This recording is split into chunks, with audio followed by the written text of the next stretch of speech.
ভাইদের উপর কিভাবে আক্রমণ করেছেন আপনারা লক্ষ্য করেছেন। এবং ভাইটার যদি মাথায় হেলমেট না থাকতো, আল্লাহ মাফ করুক, তার মৃত্যু নিশ্চিত ছিল। এখানে কিন্তু আমাদের বাইকারদের কোনো দোষ ছিল না। দেখেন, আমরা যারা বাইকার রয়েছি, আমরা কিন্তু নিয়ম কানুন মেনটেন করে বা কাগজপত্র রেডি করে দেন কিন্তু রাস্তায় নামছি, কিন্তু তাদের কোনো সিস্টেম নাই। সিস্টেম ছাড়া মন চাইলো আজকে আমি অটোরিকশা হবো, অটোরিকশা নিয়ে বা টেসলা নিয়ে বেরিয়ে পড়লাম, মানে তাদের কোনো সিস্টেম নাই। তাদের এই সিস্টেম না থাকার কারণে আমরা সিস্টেম লসে পড়তেছি, মানে আমরা সমস্যার সম্মুখীন হচ্ছি। বেশ কিছুদিন আগে আমার এক বড় ভাই, তার কোনো দোষ ছিল না, সেই টেসলারের কারণে তিনি অ্যাক্সিডেন্ট হয়ে বাসায় বসে আছে। এবং দেখেন, তার জীবিকা নির্বাহ এখন কষ্টসাধ্য ব্যাপার হয়ে গেছে, শুধুমাত্র তাদের একটু অনিয়মের কারণে। তাদের কোনো সিস্টেম নাই, তাদের সিস্টেম লসের কারণে আমরা সিস্টেম লস করে যাচ্ছি। তো এই দাবিতেই যে সিটিতে টেসলা চালানো যাবে না, অটোরিকশা চালানো যাবে না, একেবারে বন্ধ ঘোষণা করতে পারছি না বা করতে পারবো না। কিন্তু আমরা সিটিতে বা হাইওয়ে রোডে বা হচ্ছে দেখতে পারবেন হানি ফ্লাইওভারে পর্যন্ত এখন টেসলা উঠে যায়।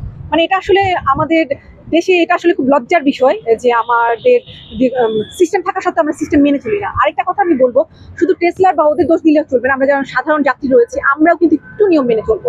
সবার কাছে রিকোয়েস্ট থাকবে যে আমরা বলবো যে মামা, তুমি যদি এই রোডটা দিয়ে যাও বা হাইওয়ে মেইন রোড দিয়ে যাও বা তুমি রং সাইড দিয়ে যাও, তাহলে আমি তোমার রিক্সায় উঠবো না।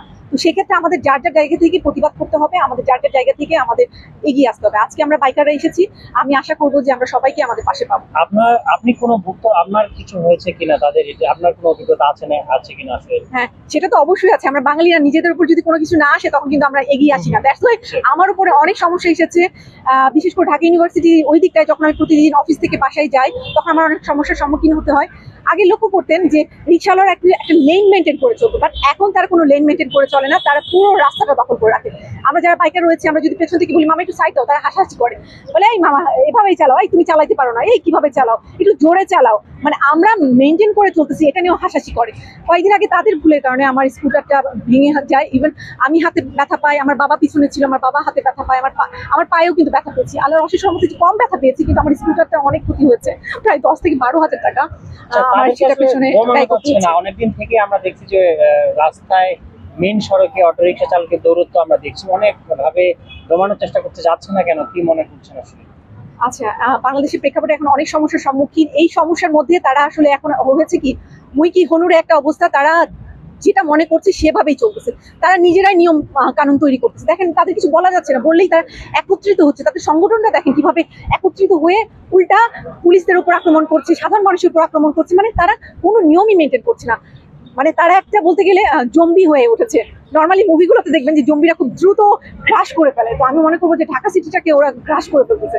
তো এখন আমাদের যার যার জায়গা থেকে এটা প্রতিবাদ করতে হবে। আমরা দেখছি যে অনেকে কম বয়সী আছে বা অনেক বয়সী আছে, যারা কম বয়সী আসলে তাদের মনে হয় যে তারা স্টিয়ারিংটা পেলেই মানে উড়ে চলে আর কি। তাদের আসলে এই ব্যাপারটা কিভাবে দেখছেন? নর্মালি চিন্তা করেন, আমরা যারা বাইকার রয়েছে আমরা কিন্তু কন্ট্রোলে রাইড করি। হ্যাঁ, সিটিতে বা দেখছি 30, 40, 25, মানে যেখানে যতটুকু স্পিড দরকার অতটুকু মেনটেন করছে। আর তারা কি করছে, পাটা তুলে ধুমায় চলে যাচ্ছে, আপনার ডানে বামে কোনো কিছু লক্ষ্য করছে না, এবং যেখানে ইচ্ছে সেখানে ব্রেক করছে। ইভেন একটু আগে দেখলেন আমাদের সামনে নিজে নিজে অ্যাক্সিডেন্ট হয়ে পড়ে গেছে। তো এটার সবকিছুরই একটা সিস্টেম থাকা উচিত, ওদের জন্য কিছু সিস্টেম রাখা উচিত।